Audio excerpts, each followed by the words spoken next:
Buddha, or Buddha Gautama, also known as Shakyamuni Buddha, was a great spiritual master from ancient India. Born as Prince Siddhartha Gautama in 5th century BC, he would have naturally inherited the vast wealth of a kingdom. However, the prince one day left the palace life in search of spiritual knowledge.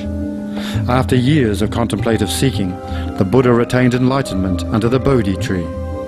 He then shared the merits of his practice by providing a method for other sentient beings to be freed from the cycle of death and rebirth. The rich treasury of Buddha's spiritual teachings on universal truths are studied and revered to this day for their deep wisdom and compassion. Today we would like to share with you the sage teachings of the Buddha, excerpts of Chapter 3 of the Sutra of the Lotus of the Wonderful Dharma, also known as the Lotus Sutra.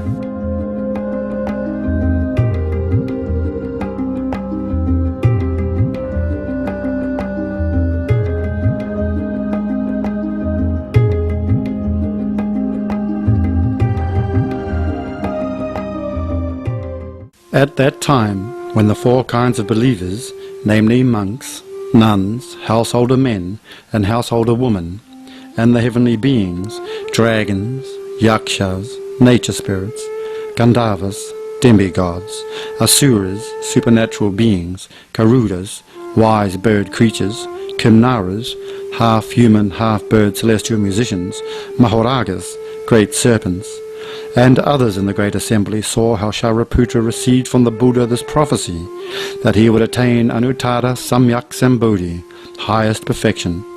Their hearts were filled with great joy and danced without end. Each one removed the upper robe that he or she was wearing and presented it as an offering to the Buddha. Shakra Divanamindra, King Brahma, and the countless sons of gods likewise took their wonderful heavenly robes, heavenly Mandarava flowers, and great Mandarava flowers, and offered them to the Buddha. The heavenly robes they had scattered remained suspended in the air and turned around and around of themselves. Heavenly beings made music, 100, 1,000, 10,000 varieties, all at the same time in the midst of the air, raining down quantities of heavenly flowers and speaking these words. In the past at Varanasi, the Buddha first turned the wheel of the Dharma. Now he turns the wheel again, the wheel of the unsurpassed, the greatest Dharma of all. At that time the sons of gods, wishing to state their meaning once more, spoke in verse form, saying, In the past at Varanasi, you turned the wheel of the Dharma of the 4 noble truths, making distinctions, preaching that all things are born and become extinct, being made up of the 5 components. Now you turn the wheel of the most wonderful, the unsurpassed great Dharma, true teaching. This Dharma, true teaching, is very profound and abstruse. There are few who can believe it. Since times past we have heard the world-honored ones preaching, but we have never heard this kind of profound, wonderful and superior Dharma, true teaching. Since the world-honored one preaches this Dharma, true teaching, we all welcome it with joy. Shariputra, with his great wisdom, has now received this venerable prophecy. We too, in the same way, will surely be able to attain Buddhahood throughout all the many worlds, the most venerable, the unsurpassed goal. The Buddha way is difficult to fathom, but you will preach with the expedient means, according to what is appropriate. The meritorious deeds we have done in this existence or past existences, and the blessings gained from seeing the Buddha, all these we will apply to the Buddha way. At that time, Shariputra said to the Buddha, World-honored one, now I have no mere doubts or regrets. In person I have received from the Buddha this prophecy, that I will attain Anuttara Samyak Sambodhi, highest perfection.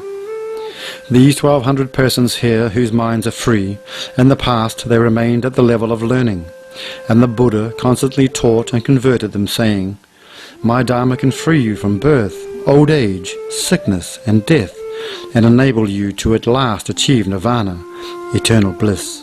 These persons, some of whom were still learning, and some who had completed their learning, each believed that because he has shed his views of self, and also his views of existing and not existing, he had attained nirvana, eternal bliss. But now from the world-honoured one they hear what they had never heard before, and all have fallen into doubt and perplexity. Very well, world-honoured one. I beg that for the sake of the 4 kinds of believers you will explain the causes and conditions and make it possible for them to shed their doubts and regrets.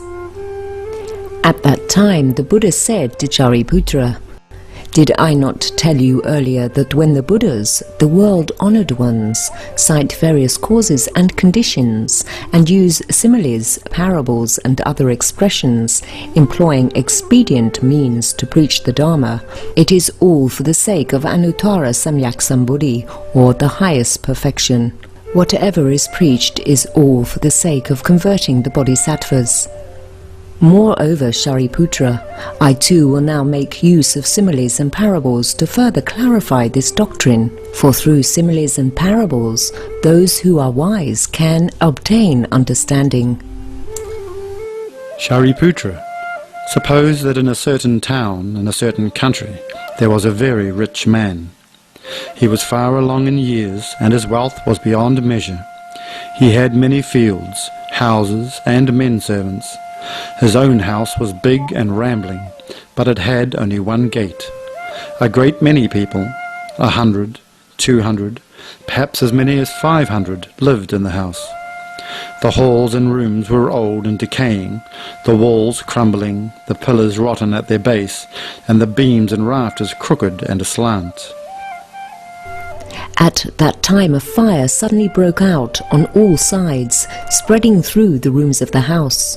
The sons of the rich man, 10, 20, perhaps 30, were inside the house. When the rich man saw the huge flames leaping up on every side, he was greatly alarmed and fearful, and thought to himself, "I can escape to safety through the flaming gate, but my sons are inside the burning house enjoying themselves and playing games, unaware, unknowing, without alarm or fear. The fire is closing in on them. Suffering and pain threaten them, yet their minds have no sense of loathing or peril, and they do not think of trying to escape." Shariputra, this rich man thought to himself, "I have strength in my body and arms. I can wrap them in a robe or place them on a bench and carry them out of the house." And then again he thought, "This house has only one gate, and moreover it is narrow and small. My sons are very young. They have no understanding, and they love their games, being so engrossed in them that they are likely to be burned in the fire. I must explain to them why I am fearful and alarmed. The house is already in flames, and I must get them out quickly and not let them be burned up in the fire."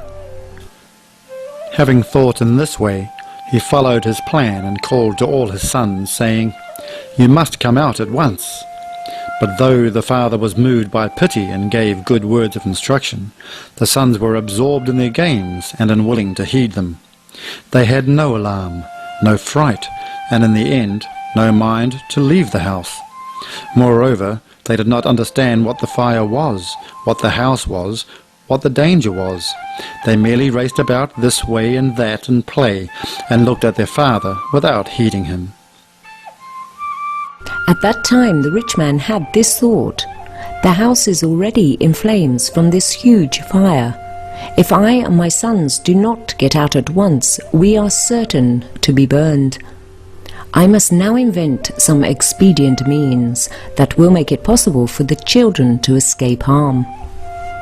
The father understood his sons and knew what various toys and curious objects each child customarily liked and what would delight them.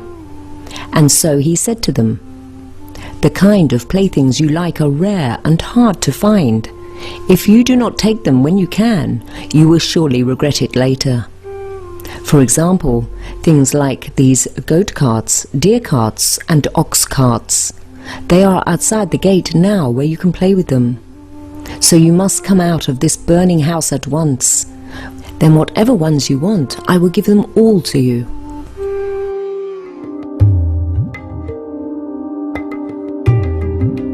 At that time, when the sons heard their father telling them about these rare playthings, because such things were just what they had wanted, each felt emboldened in heart, and pushing and shoving one another, they all came wildly dashing out of the burning house.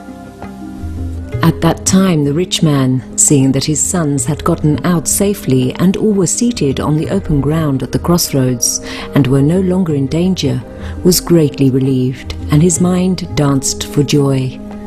At that time each of the sons said to his father, "The playthings you promised us earlier, the goat carts, the deer carts, the ox carts, please give them to us now." Shariputra. At that time the rich man gave to each of his sons a large carriage of uniform size and quality. The carriages were tall and spacious and adorned with numerous jewels. A railing ran all around them, and bells hung from all four sides. A canopy was stretched over the top, which was also decorated with an assortment of precious jewels. Ropes of jewels twined around, a fringe of flowers hung down, and layers of cushions were spread inside, on which were placed vermilion pillows. In addition, there were many grooms and servants to attend and guard the carriage. What was the reason for this? This rich man's wealth was limitless, and he had many kinds of storehouses that were all filled and overflowing. And he thought to himself, "There is no end to my possessions. It would not be right if I were to give my sons small carriages of inferior make. These little boys are all my sons, and I love them without partiality. I have countless numbers of large carriages adorned with 7 kinds of gems. I should be fair-minded and give one to each of my sons. I should not show any discrimination. Why? Because even if I distributed these possessions of mine to every person in the whole country, I would still not exhaust them, much less could I do so by giving them to my sons." At that time, each of the sons mounted his large carriage, gaining something he had never had before, something he had originally never expected. Shariputra, what do you think of this? When this rich man impartially handed out to his sons these big carriages adorned with rare jewels, was he guilty of falsehood or not? Shariputra said, "No, world-honored one. This rich man simply made it possible for his sons to escape the peril of fire and preserve their lives. He did not commit a falsehood. Why do I say this? Because if they were able to preserve their lives, then they had already obtained a plaything of sorts. And how much more so when, through an expedient means, they are rescued from that burning house? World-honored one, even if the rich man had not given them the tiniest carriage, he would still not be guilty of falsehood. Why? Because this rich man had earlier made up his mind that he would employ an expedient means to cause his sons to escape. Using a device of this kind was no act of falsehood. How much less so, then, when the rich man knew that his wealth was limitless, and he intended to enrich and benefit his sons by giving each of them a large carriage. The Buddha said to Shariputra, "Very good, very good. It is just as you have said. And Shariputra, the Tathagata is like this. That is, he is a father to all the world. His fears, cares and anxieties, ignorance and misunderstanding have long come to an end, leaving no residue. He has fully succeeded in acquiring measureless insight, power and freedom from fear, and gaining great supernatural powers and the power of wisdom. He is endowed with expedient means and the parameter of wisdom. His great pity and great compassion are constant and unflagging. At all times he seeks what is good and will bring benefit to all. He is born into the threefold world, a burning house, rotten and old, in order to save living beings from the fires of birth, old age, sickness and death, care, suffering, stupidity, misunderstanding, and the three poisons, to teach and convert them and enable them to attain Anuttara Samyak Sambuddhi, or highest perfection. He sees living beings seared and consumed by birth, old age, sickness and death, care and suffering, sees them undergo many kinds of pain because of their greed and attachment and striving. They undergo numerous pains in their present existence, and later they undergo the pain of being reborn in hell or as beasts or hungry spirits. Even if they are reborn in the heavenly realm or the realm of human beings, they undergo the pain of poverty and want, the pain of parting from loved ones, the pain of encountering those they detest, all these many different kinds of pain. Yet living beings drowned in the midst of all this delight and amuse themselves, unaware, unknowing, without alarm or fear. They feel no sense of loathing and make no attempt to escape. In this burning house, which is the threefold world, they race about to east and west, and though they encounter great pain, they are not distressed by it. Shariputra, when the Buddha sees this, then he thinks to himself, I am the father of living beings, and I should rescue them from their suffering, and give them the joy of the measureless and boundless Buddha wisdom, so that they may find their enjoyment in that. Shariputra, the Tathagata also has this thought. If I should merely employ supernatural powers and the power of wisdom, if I should set aside expedient means, and for the sake of living beings should praise the Tathagata's insight, power and freedom from fear, then living beings would not be able to gain salvation. Why? Because these living beings have not yet escaped from birth, old age, sickness, death, care and suffering, but are consumed by flames in the burning house that is the threefold world. How could they be able to understand the Buddha's wisdom?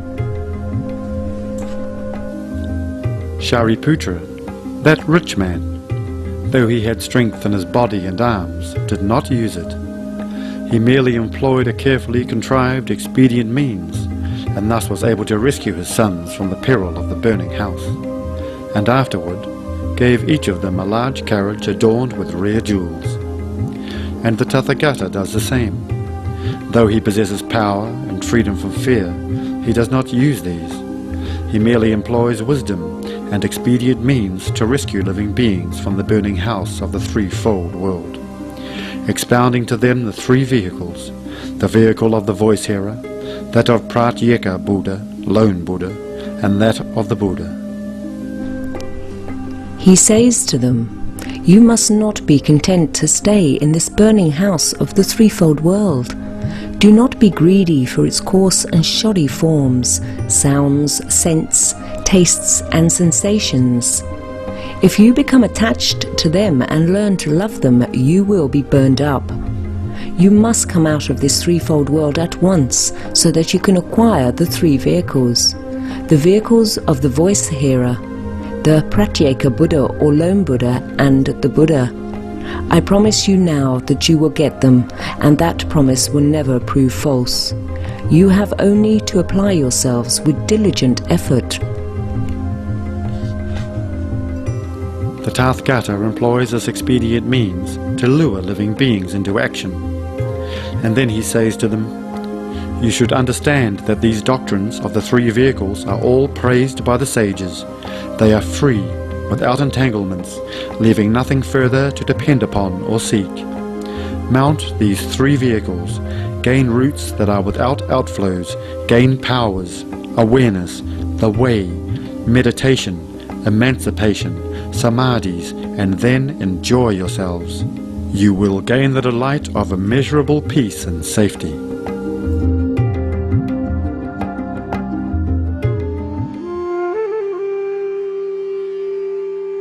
Enlightened viewers, thank you for your gentle presence for today's episode of Between Master and Disciples. Join us again next Wednesday for Part 3 of Buddhism's Sacred Scripture, the Sutra of the Lotus of the Wonderful Dharma, Chapter 3.